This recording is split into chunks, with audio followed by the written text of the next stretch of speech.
there, world history classes. I hope you're having a nice start of the week here with only 3 weeks left to go in the school year.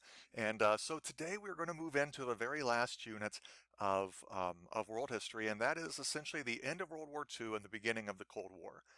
So what we are going to do, we have 4 more lessons remaining in this school year, this one being one of those 4. So after this one, we have 3 more lessons left. And so at the end of this lesson, I am going to give you sort of a choice of what you want to focus our last 3 lessons on. The Cold War is too big of a topic to really, in 3 lessons, go into the amount of detail I would like.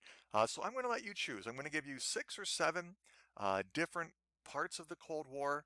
I'll explain each one of them relatively briefly, and then there'll be a Google form. Your only assignment for the first half this week is to fill out a Google form letting me know of those 6 or 7 parts of the Cold War, which one do you want to know about in a little bit more detail. So I'm going to let you essentially pick the parts of the Cold War we're going to learn about for our last 3 lessons. All right, I hope everyone is doing well. And so I'm going to go ahead and jump right into our lesson for the day. We do have a couple videos in it. It's very interesting. The one video is, I'm going to go ahead and show pretty much all of it because it does a really good job of showing the human sacrifice, the human cost of World War II. It's really an amazingly well done um, video. So the lasting impacts of World War II. When we had left off, Hitler was defeated by a combination of the Soviet Union and America and Great Britain. Although again, it was the Soviet Union that really bore the brunt of the fighting in Europe. Not that Americans and other allies didn't also sacrifice a lot. And then the Japanese are going to surrender to us in World War II after we drop 2 atomic bombs. And again, there's a lot of debate right now. Did the atomic bombs really cause Japan to surrender, or did they surrender because they were more worried about the Soviet invasion? Regardless of the answer, they did surrender, and primarily they surrendered to us. So some lasting impacts. After World War II, there are essentially going to be 2 remaining superpowers in the world. World War II is one of the most devastating wars. It's only a 6-year war, and it kills so many people, devastates so many nations, that at the end of it, there's only really 2 big powers left standing. And those are the United States and the Soviet Union. Now, as the United States, we were spared a lot of the devastation simply because of geography. We were protected by the Atlantic Ocean and the Pacific Ocean, while the countries of Europe and the countries in Asia, like Japan and China, were being devastated by attacks and bombings by all sorts of countries. No one really bombed America other than the initial bombing of Pearl Harbor. Our cities were not touched. Our factories were not blown up. Our economy was not damaged. The Soviet Union, on the other hand, they were severely damaged. Stalingrad, Leningrad, Moscow was sort of attacked as well in there. But the Soviet Union was able to sort of massively re-engineer its economy and create a massive industrial economic powerhouse to fight off the Nazis. So at the end of the war, you have the United States, which is an economic and military power that has created nuclear weapons. And then you have the Soviet Union, also sort of this huge industrial power, albeit they did suffer economically and not just economically, but in terms of loss of life. And then again, in World War II, there is a level of destruction across the world that has never been seen before and has not been seen since. There is going to be massive destructions of cities, a massive destruction of population. Now, it's not quite per capita as large as some of the other huge events like the Mongol invasions back in the day were some of the most devastating in terms of population per capita. But because it only happened over a 6-year period of time, it is very significant. Um, and we have already learned about, some of the bombings. When you think of the bombings, you think a lot about the Nazis bombing London. We call that the Blitz. Um, the Allies also bombed a lot of cities. The United States bombed and killed a lot of civilians. And again, this is not me saying that Americans are bad guys or that the British are the bad guys, but war causes even what we would consider the good guys to do things that in retrospect seem pretty rough. And so just like the Nazis targeted civilians during the Blitz of when they were attacking via the Luftwaffe and bombing London, the Allies are going to do a lot of the same things to Germany and some other Axis powers, including Japan.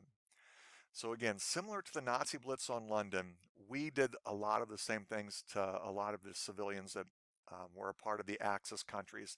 Only ours were significantly more destructive than any of the Nazi bombings ever were. So we're going to focus on that first, the destruction that World War II causes. And it's going to give you an idea about how um, why the countries of Europe essentially have to, they lose their standing and it leaves just America and the Soviet Union because everyone else just gets like bombed to high heaven. So as a reminder, the massive bombing of civilians was sort of started by the Nazis when they wanted to try to invade Great Britain. They bombed Great Britain in particular to try to get the British to stop or to give up. 40,000 civilians were killed throughout Britain during the beginning of this of the war during this period we call the Blitz. But the Blitz was not as significant as what we're going to study in the next couple slides. Here are some pictures of the Blitz. This is uh, London building that has just been bombed by some Nazi bombs. This was an underground bunker that civilians would go to whenever air raid sirens would go off. Again, keep that in mind. 40,000 civilians lost their lives during a couple month span of this Nazi Blitz on on Great Britain. Once the table started to turn, and once the Americans and the British and the Russians started getting air superiority and started to turn the tide against the Nazi war machine, Churchill, the leader of Great Britain, along with American Air Command, they're going to start to do the same things to the Germans. They are convinced that maybe they can bomb the Germans into submission. That if they destroy enough cities, that they'll be able to reduce the morale enough to get the Germans to capitulate. So the Allies are going to use what is called firebombing, where they're going to use specific types of bombs called incendiary bombs. The sole purpose is to cause things to catch fire so that fires can spread through cities and destroy as much as possible. So we're talking about destroying buildings, but also human life. The Allies are going to bomb a lot of different cities this way in Europe, and Germany in particular. The most infamous of these bombings occurs in a city called Dresden.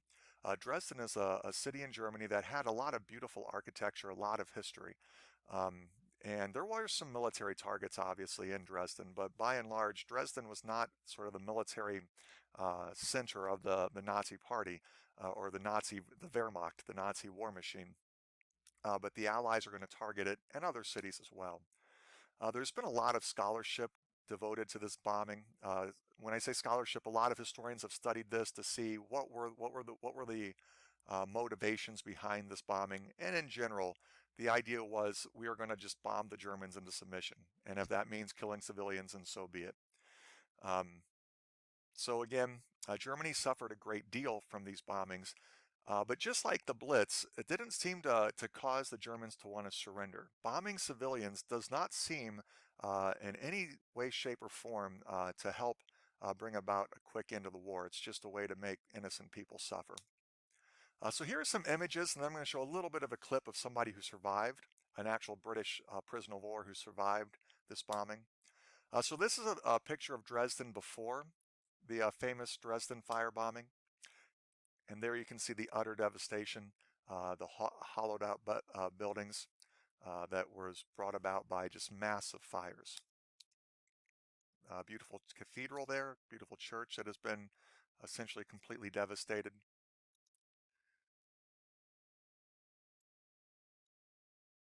Some beautiful palaces just completely knocked to the ground, well, almost completely.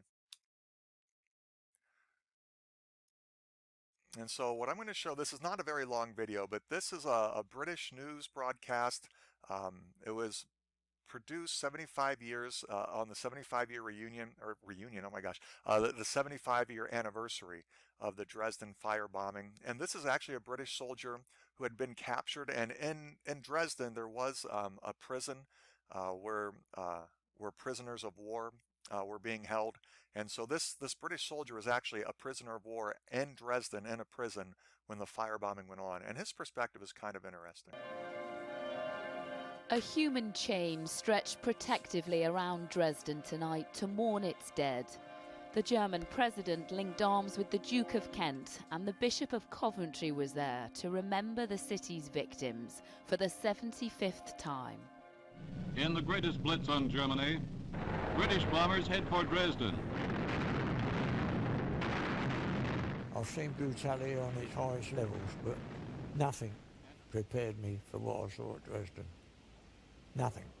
Victor Gregg joined the army in 1937. He was a prisoner of war in the city when the bombers came. Now they hit Dresden hardest of all. Dresden had no defences, neither did its people. 25,000 died in a single night. Women, children, old people, refugees, all being blasted to death with no means of fighting back, nothing to defend themselves with, and still the incessant bombs coming down. Allied forces pounded the city with almost 4,000 tons of explosives and bombs, creating a firestorm that tore through its streets, stripping it to its skeleton. I was ashamed of being British, a feeling of guilt by association, because I'd seen all this cruelty. All these people were being slaughtered. They are memories impossible to extinguish, but Victor's guilt eased when he returned to Dresden 40 years later and met a German survivor. She put her arm around me and she wouldn't let me go. What we was doing together, we was reliving what had happened together. I think that I've been forgiven by the German people. He displays bravery, but his eyes have seen unimaginable horrors, events that have shaped who he is today, and what this town will never forget. Lucy Watson, News at 10. All right, so I found that interesting. It was a British prisoner of war who saw what happened during Dresden. Essentially, one of the bombs blew up close to where his cell was, and he was able to get out. And he said, there are women, children, men, defenseless, and these bombs just kept raining down, and the fire, the amount of fire was just intense. I don't know if you caught that. The death toll they estimate is 25,000 civilians were killed on this firebombing. And I wanted you to keep the number in mind. The entire Nazi blitz of Great Britain killed about 40,000 British civilians. So in one night, the Allies killed 25,000 civilians in Dresden. And again, I'm not saying the Allies are bad people or that we were the bad guys in this. But again, it's showing that war is terrible. And even the people that we consider the good guys, the side that we consider the good guys, it causes even the good guys to do things that in retrospect seem pretty cruel. For all the faults of Jimmy Carter, who was a president from 76 to 1980 in the United States, one of my favorite quotes about war comes from Jimmy Carter. He says, "War is a necessary evil. It is sometimes necessary, but it is always evil." And I think that's an important thing to remember. And it wasn't just Germany that the Allies firebombed. The Americans, in particular, against Japan, bombed many Japanese cities. The actual first air raid of Japan was not a huge air raid. It was shortly after Pearl Harbor, and we launched almost like a suicide mission where we sent an aircraft carrier about as far out in the Pacific as we could. We stripped down a bunch of, I think it was maybe B-17s, to the bare bones, and launched them and did a raid over Tokyo. Did very little damage. It was more for psychologically to show that we were going to fight back, that America wasn't going to back down. It's actually in the movie at the end of Pearl Harbor. They do the Doolittle raid. Eventually, though, again, it really wasn't a large air raid. It didn't have much of a military significance. It was more psychological, boosting our morale. But again, similar as in Germany, once the tide of the war shifts and we are able to actually get closer to Japan and put naval bases and air bases on islands closer to Japan, and we're able to launch our big B-29 bombers, we do massive firebombing to Tokyo, just like we did with Dresden in Germany. One of the biggest differences, though, is that in Europe, a lot of buildings are made out of stone or brick or mortar. Um, Whereas in Tokyo and in Japan, a lot of their buildings are made out of wood and are very, very flammable. So firebombing the cities in Japan is just devastating. And we already learned, we focus a lot in World War II on the two atomic bombs we dropped on Hiroshima and Nagasaki. In reality, the firebombing of Tokyo killed more than these two bombs combined. Uh, it's not just the atomic bombs that killed a lot of people during World War II. And so here's a little bit of a video that describes that. This is more of an academic video, but it does a nice job in a short amount of time of explaining the devastation of these firebombing of Tokyo in particular. Nuclear weapons are mankind's unthinkable weapon. But would it surprise you to know that conventional weapons can be just as deadly? I'm Jim Lindsay, and this is Lessons Learned. And so just again, a little bit of a vocabulary concept there. When he says conventional bombings, essentially a conventional bomb is any bomb that is just uses traditional explosives like dynamite, TNT. Now, we use different explosives nowadays, but that's what he means when he says conventional bombs. Unconventional bombs are what we call nuclear weapons that use the power of atoms to completely obliterate large areas. Just wanted to make sure you understood that. Our topic today is Operation Meeting House, the U.S. firebombing of Tokyo on March 9th and 10th, 1945. The Japanese attack on Pearl Harbor in December 1941 left the United States reeling in the Pacific. The U.S. military lacked the capacity to bring the war to Japan in a sustained way. In April 1942, Lieutenant Colonel Jimmy Doolittle did lead an air raid on Japan. The attack gave Americans a much-needed morale boost by showing that the Japanese homeland was not invulnerable. However, Doolittle's raid did little damage to Japan itself. Instead of taking the fighting immediately to Japan, U.S. forces spent the first 3 years after Pearl Harbor island hopping in the Pacific. At places like Guadalcanal, Tarawa, and Saipan, U.S. sailors, soldiers, and Marines slowly rolled back Japanese control. By late 1944, the United States had advanced far enough that the new U.S. bomber, the B-29, could reach Tokyo on a regular basis. The first U.S. bombing raids did minor damage, so U.S. bomber pilots developed new tactics. They flew low and at night. They also began to use incendiary bombs against Japanese cities, which were largely constructed of wood. These tactics came to their horrific culmination in Operation Meeting House. 334 B-29s dropped 2,000 tons of bombs. The attack unleashed a rare firestorm that fed on itself. Temperatures reached an estimated 1,800 degrees Fahrenheit. 15 square miles of Tokyo, equivalent to half of Manhattan, were burned out. No one knows for sure how many people died in the firebombing of Tokyo. The estimates range from 90,000 to well more than 100,000. That is a death toll equal to, if not higher than the atomic bombings of Hiroshima and Nagasaki.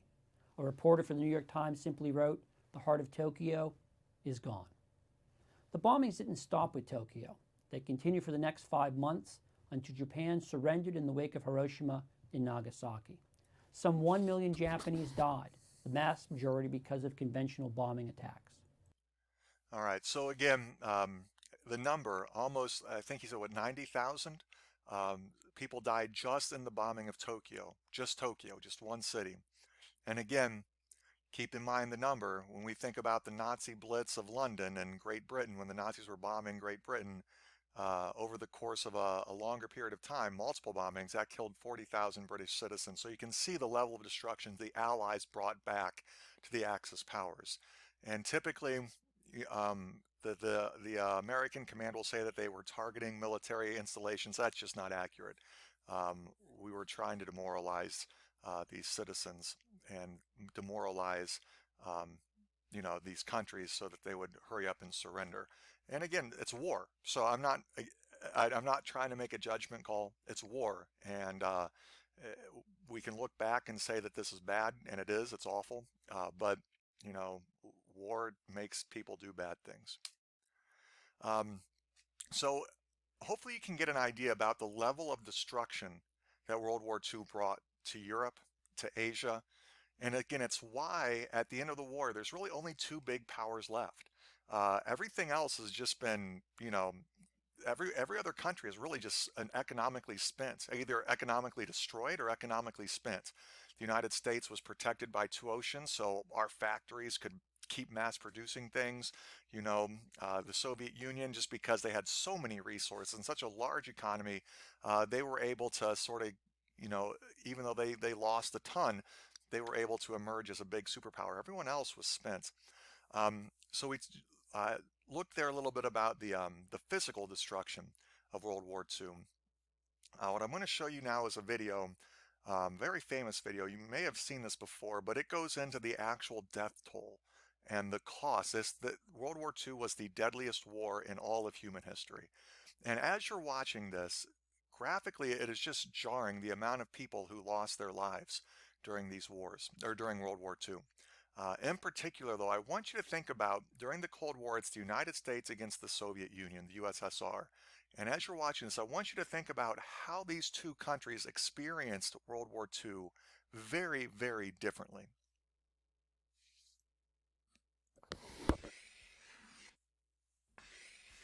The average lifespan of an American is 80 years. And an 80-year-old today was 10 when World War II ended, 4 when it began. A soldier who saw battle would have to be in his late 80s, at least today. Generals, political leaders, the decision makers of the war, few are still with us. And over the past few decades, we've seen authors and filmmakers rush to capture stories from survivors before this connection of memory is lost.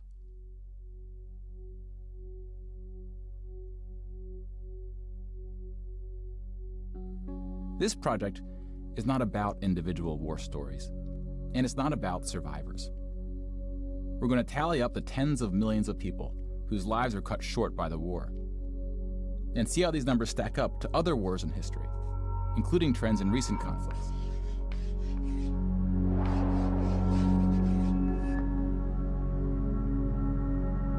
We'll be counting soldiers and civilians separately. Each of these figures represents 1,000 people who died. Civilians were of all walks of life, whereas military deaths were almost entirely men. The average age was about 23. In most battles, for every 1,000 soldiers killed, there are more than 1,000 who were injured. The word casualty can be confusing because in military speak, it often includes both deaths and injuries, and anything else that takes a soldier out of service. Here, we're just counting the deaths, and we'll begin with American soldiers.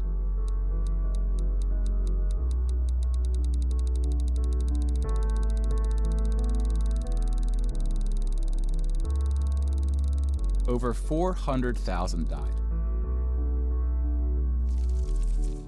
Most of the deaths occurred in the European theater, fighting the Nazis. And about a quarter were in the Pacific, fighting the Japanese. When you put them on the timeline, you see that casualties were the heaviest at the end of the war. The war began on September 1st, 1939. But the US wasn't willing to join the fight until Pearl Harbor, 2 years in. The deaths increased drastically on D-Day, when the Allies invaded Normandy. One of the most tragic moments of the war was on D-Day at Omaha Beach, where 2,500 Americans fell. So about the same number of US soldiers died on this single beach landing as the entire 13 years of the recent war in Afghanistan. The bloodiest battle in the Pacific was Okinawa, which lasted 82 days, during which 12,500 Americans died. About 5,000 of these deaths were at sea from kamikaze attacks. Now let's look at some other countries, starting with Europe.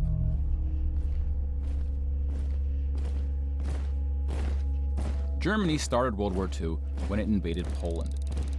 Poland ultimately lost 200,000 soldiers in the war. Most died after the invasion while the country was occupied by Germany and the Soviet Union.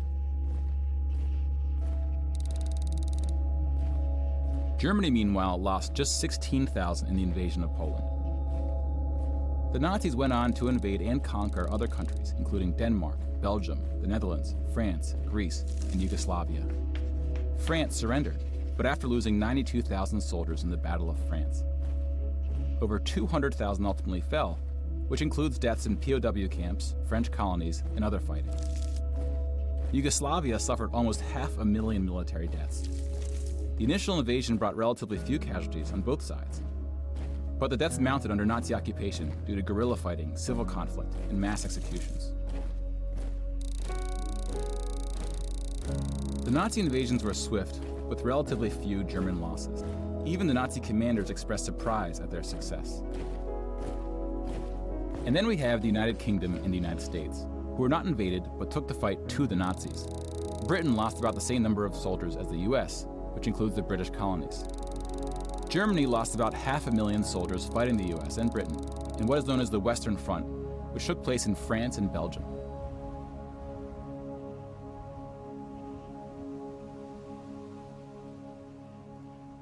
But most Nazi soldiers died in the Eastern Front, Germany's unsuccessful invasion of the Soviet Union. And this is where Numbers things are staggering. get amazing. The most famous battle of the Eastern Front, and perhaps the turning point of the European war, was Stalingrad. The German Sixth Army successfully took Stalingrad, but then got surrounded by the Soviets and cut off from food and ammunition. 500,000 Nazis would ultimately die in Stalingrad. Another 100,000 were taken prisoner, of which 6,000 would ever return. POWs had a low survival rate throughout World War II, and it was particularly grim in the East. When you include these POWs, roughly the same number of Germans died in Stalingrad as all the Western Front fighting against France, the UK, and the US. And though Stalingrad was a victory for the Soviets, they suffered almost twice as many losses as Germany.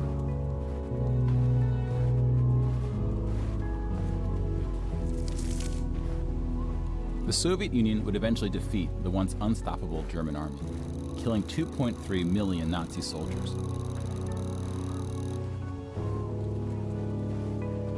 But winning the war came at a cost.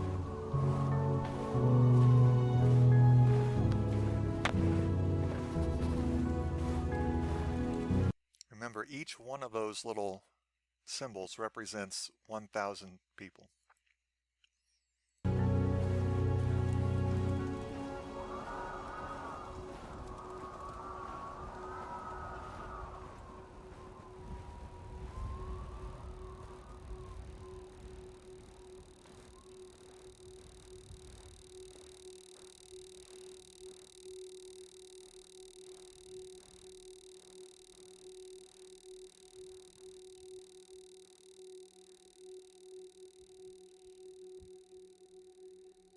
$8.7 million is the official tally by the Russian military, a hotly disputed number. Some studies have calculated as many as 14 million dead. I skipped a little bit here. They just went into the Holocaust and a lot of the other civilian deaths. We've covered that pretty extensively. So I'm skipping forward a decent amount. It just talked about how we have over 20 million civilian deaths in Europe, and then it's going to go into a little bit of the Japanese and Chinese and Asia, the Pacific theater, and the death that happened there.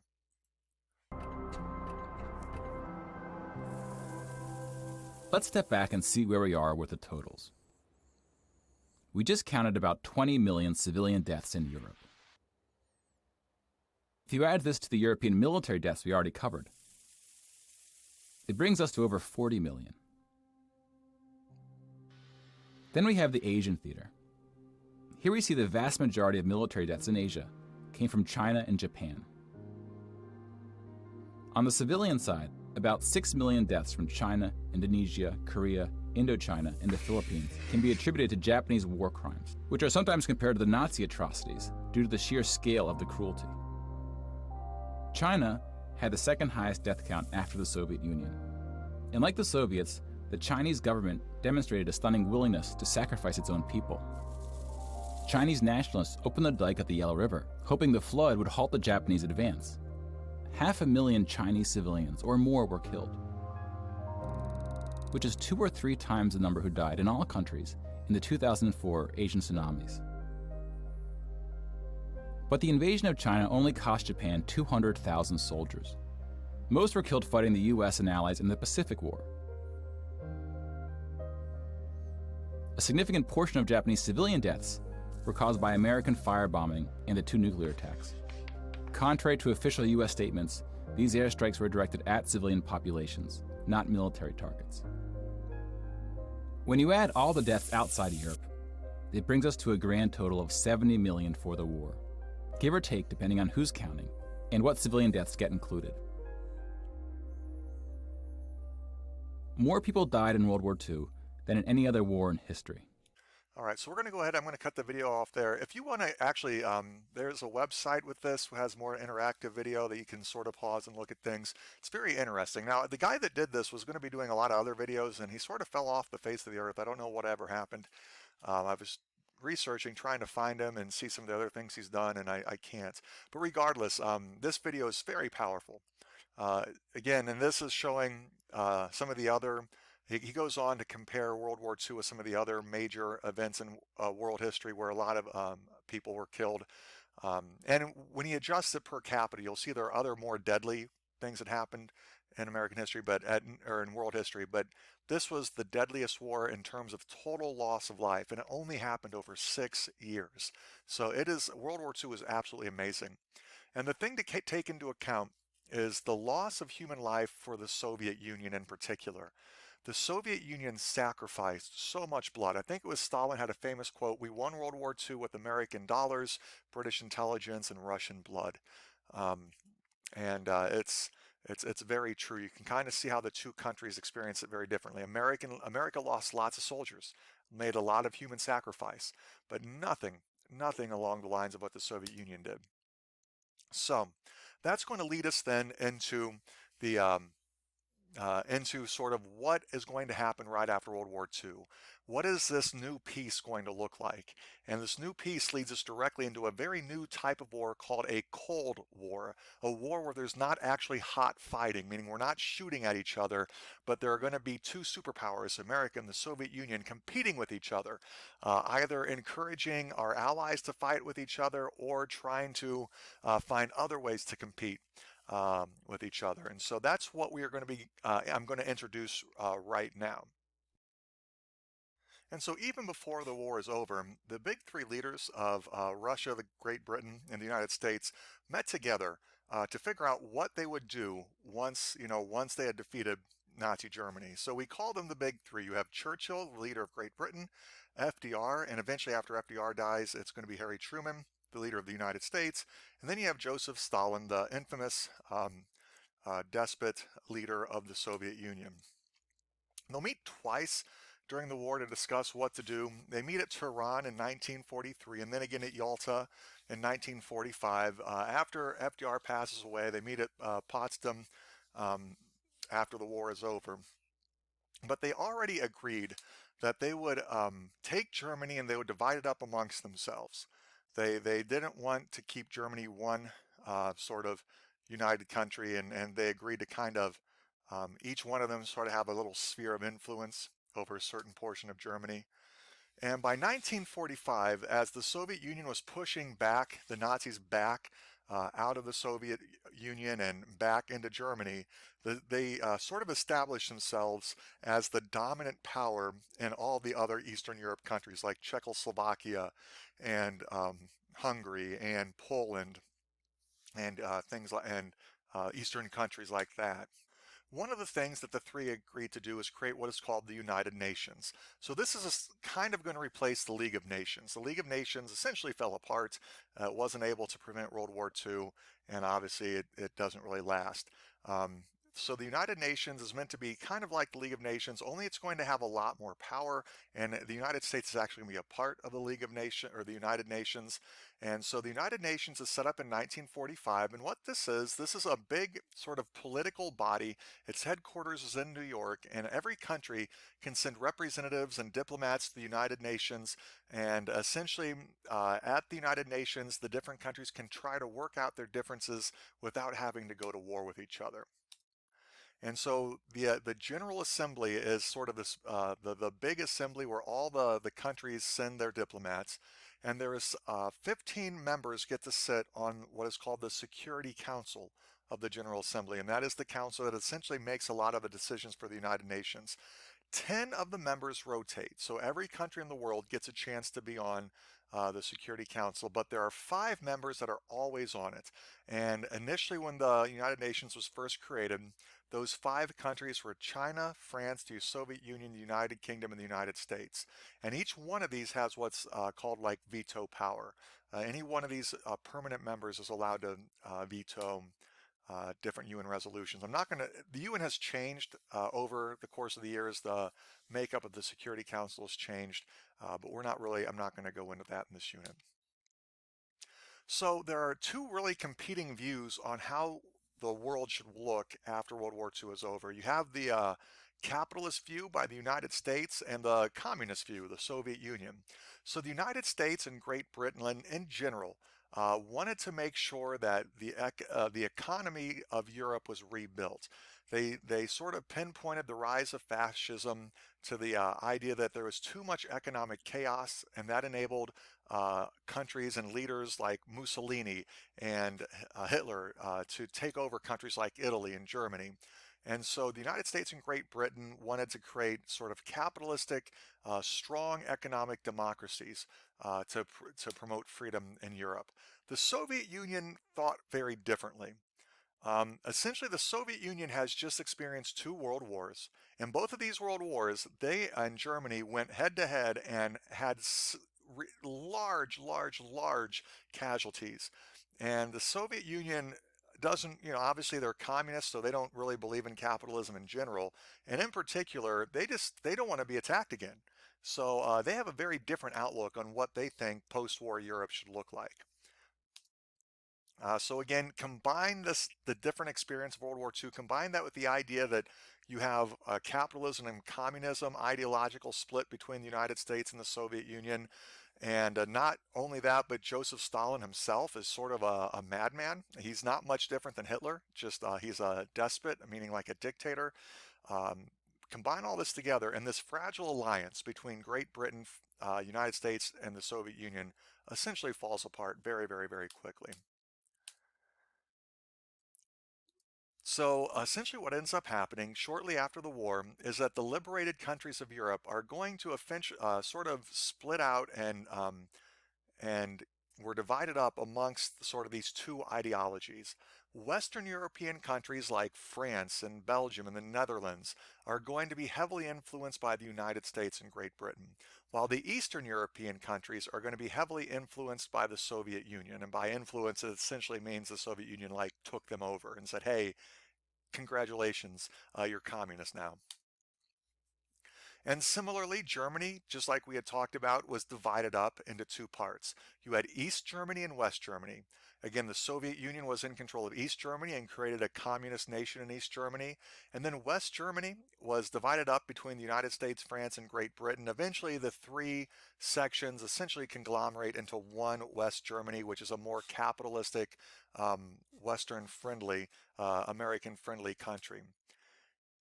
And we'll see a map of this in a second, but Berlin is the capital of Germany. Berlin is right in the heart of East Germany. So Berlin is right in the heart of communist East Germany. And Berlin itself, though, even though it's in the heart of East Germany, because of the agreements between these allied powers, half of Berlin, the western half, gets to be influenced by America and France and Britain. In other words, it's capitalist. The eastern half is controlled by the communist Soviet Union. So again, this is eventually how the map of Europe is going to break down between these 2 ideological powers. The countries in blue are going to be the countries that are going to be more friendly towards the United States, more friendly towards Great Britain, and more friendly towards the idea of capitalism. The countries that are red are going to be the countries that the Soviet Union is going to have a lot of influence over and are primarily going to be driven by communist governments that are essentially propped up by the Soviet Union. And you can see right here that Germany is divided into 2.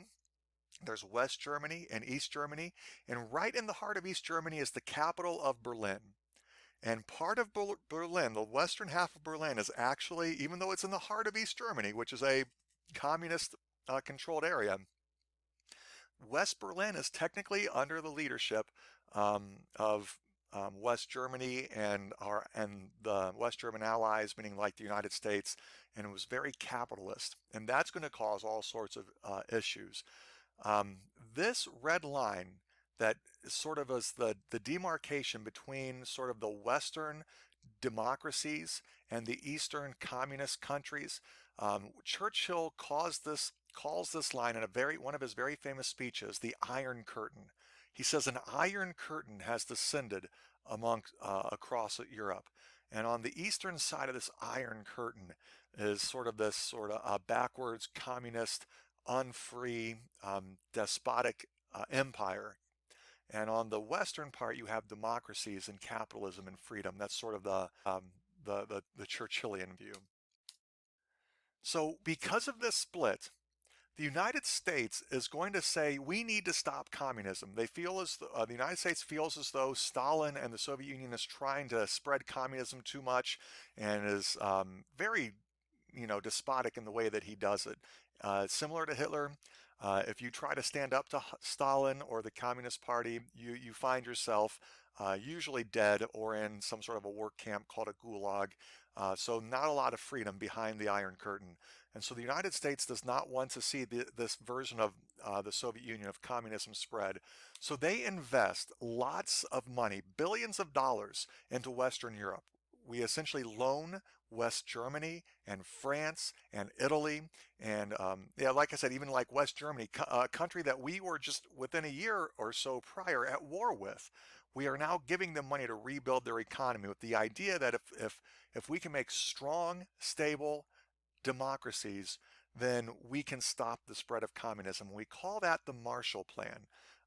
Marshall is the political leader. That's the last name of the political leader in the United States that came up with this idea of let's give a lot of money to Western Europe to strengthen it, to make solid democracies. We do the same thing to Japan too. After we conquer Japan, we rebuild it with the idea that if we make it a strong modern democracy, it'll make freedom and peace more likely in the long run. And tensions especially are going to break out in Berlin because again, Berlin, it's in the heart of communist East Germany. And West Berlin is this little piece of capitalism in the heart of communist East Germany. And it's actually because of the investments the American economy and the American government makes, West Berlin very shortly really rebuilds itself. It becomes sort of a very thriving economic city with with a lot of freedom, a lot of food, a lot of nightlife. Meanwhile, in East Berlin, things are a mess. Communism is not working in East Berlin. There's not enough food to go around. The buildings are not being rebuilt. It's like as Dickens would say, it's a tale of two cities almost. It really shows how the American form of capitalism was causing and creating a lot more growth and stability than the Soviet form of communism. And the Soviet Union hated it. They hated the fact that West Berlin was able to remain capitalist. And not only did it remain capitalist, but when you looked at West Berlin and everything that surrounded it, it was like this little paradise, this little capitalist paradise in the heart of communist, a communist destitution. And the Americans and capitalists could sort of use that as a diplomatic weapon. And so as communism is trying to spread across the world and communist leaders are trying to convince other countries to become communist, it doesn't help at all that that West Berlin is sort of like this example of how communism is not working and capitalism is. So if you're a leader of a country and the Soviet Union is saying, hey, we think that you should be a communist country, you can say, well, I don't know. It doesn't seem to be working that well. And in fact, look at how well capitalism is working. So the Soviet Union is going to hate the fact that West Berlin is what it is. And then finally, the last thing to go into about what the impact of World War II And this has a significant impact as well. The idea that we usher in a nuclear age. America invents the nuclear bomb or the atomic bomb at the end of World War II. We already studied that. And even though there were not very many produced, in fact, we used the two that we had on Japan, and we really didn't have the ability to make too many more for a while. Eventually, though, we're able to ramp up our production to start to make more and more nuclear weapons. And we learned pretty quickly that the Soviet Union had spies amongst us the whole time, sort of already knowing as much as we knew. And I mean, we thought we were keeping it all a secret. The Soviet Union already knew a lot of what was going on, and eventually they're able to create their own nuclear weapons. And what that does is that it keeps this buildup of nuclear weapons. It keeps those two superpowers from attacking each other. Because we know if we attack the Soviet Union with our nuclear weapons, they'll attack us with their nuclear weapons, and essentially we all lose. All right, we call that idea MAD, mutually assured destruction. It's going to create this huge nuclear arms race that if you want to, we can learn a little bit more about in the future. But what I want to do is show you, we take for granted the power of nuclear weapons. And so what I want to do, I want to show you a little bit of a video that I think does a really, really nice job of really honing in on what these nuclear weapons are all about. And eventually it goes into like the biggest of the big. August 9th, 1945. The Nagasaki nuclear explosion. August 6th, 1945. The Hiroshima nuclear explosion. Since these World War II attacks, nuclear weapons have become even more powerful. The Hiroshima bomb produced an explosion of 15 kilotons. 1 kiloton equals the explosive power of 1,000 tons of TNT. If it was detonated in New York City's Times Square, this is what it would look like. The radius of the affected area would be almost a mile long. This yellow circle indicates the radius of the explosion's fireball. Within the red circle, fatalities are near 100%, and all concrete structures are damaged or demolished. Within the gray circle, most residential structures are destroyed, and there are massive injuries and fatalities. The orange circle indicates the area in which third-degree radiation burns occur. But the sheer destructive power of that explosion pales in comparison to the largest thermonuclear weapon currently in the United States arsenal, the B-83. Created in the late 1970s, the B-83 can produce an explosion of up to 1,200 kilotons, which is 80 times the Hiroshima explosion. That's the explosive power of 1.2 million tons of TNT. If dropped on New York City, the radius of the affected area would be over 7 miles. Then, there's the 1954 Operation Castle Bravo, the largest nuclear bomb ever tested by the United States. It produced a 15,000 kiloton explosion, which is over 1,000 times more powerful than the Hiroshima bomb. If detonated in New York City, the radius of the affected area would be over 21 miles. But there's even one more powerful than that. On October 30th, 1961, the Soviet Union tested the Tsar Bomba. It is the most powerful weapon ever detonated. It produced a 50,000 kiloton explosion. That's 3,300 times more powerful than the Hiroshima bomb. The mushroom cloud was so tall that it dwarfed anything on Earth.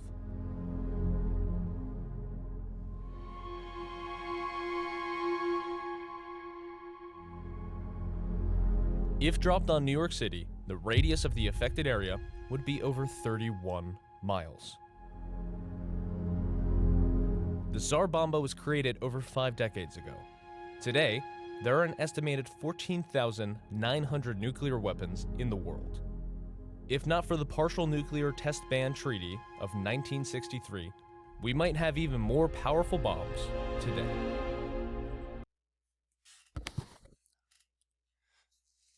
All right, and there you can see, we kind of take it for granted because we don't really live in the midst of the Cold War. We aren't worried about sort of the threat of nuclear annihilation.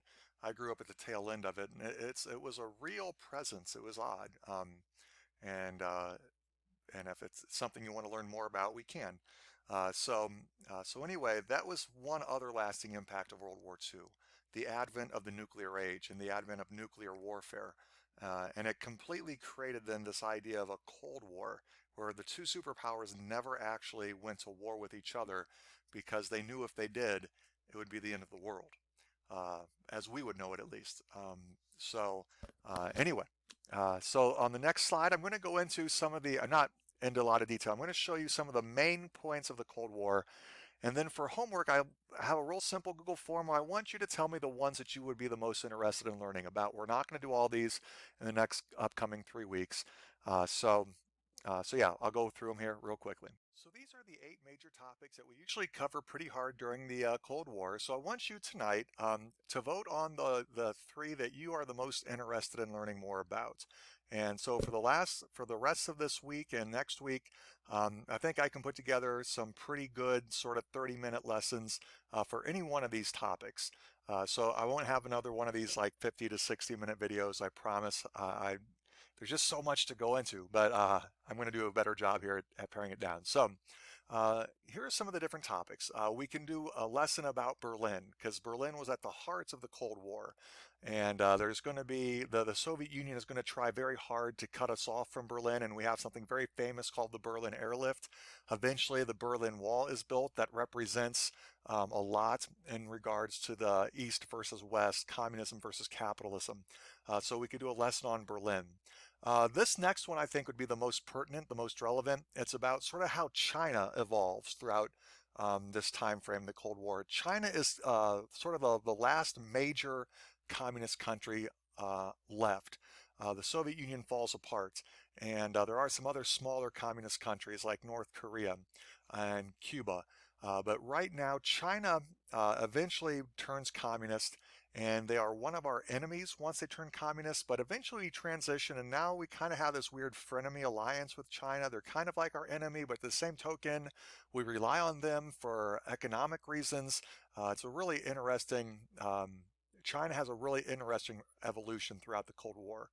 The Korean War is going to occur shortly after World War II, and American soldiers are going to find themselves fighting communists over in Korea. If you've ever heard of the Cuban Missile Crisis, this happens during John F. Kennedy's presidency, when the Soviet Union is going to put missiles in Cuba. And when President Kennedy and the military find out, they go ballistic, no pun intended. And we almost go to World War III because of this. The world was on the verge of a massive thermonuclear war. It's just a really intense time. That's an interesting thing. The Vietnam War is obviously a super interesting topic that happens during the Cold War, where we send a lot of soldiers to die in Vietnam, to fight and die in Vietnam, with the intent on stopping the spread of communism. In general, we could do a really nice lesson on the nuclear arms race, how nuclear weapons developed over time, the impact of nuclear weapons, and the different types of nuclear weapons. The space race is also kind of interesting. I might even be able to group those two together. But the space race is also very interesting. Not only do we compete militarily with the Soviet Union, not only do we compete with them with nuclear weapons and with economics, we're also both competing to be the first in space, the first to the moon, the first to have advanced technologies and satellites. And then finally, another very interesting concept is when the Soviet Union finally collapses. Ronald Reagan is going to be president as the Soviet Union slowly starts to fall apart during the 1980s. Eventually, though, it doesn't actually collapse until President George Herbert Walker Bush. But regardless, we could do a nice lesson on the 80s, Ronald Reagan, the resurgence of the conservative movement, and the eventual collapse of the Soviet Union. So for tonight, I just have a really simple Google form with these 8 different topics, and I want you to pick, I haven't decided either 2 or 3, the form will let you know, but pick the 2 or 3 of these that you are the most interested in learning more about. And so the rest of the school year, these last 2 weeks, you're going to sort of choose your own adventure for the Cold War. All right, so Go ahead, go to the Google form, vote for the ones you want to learn more about, and I will catch up with you real soon. All right, bye everyone.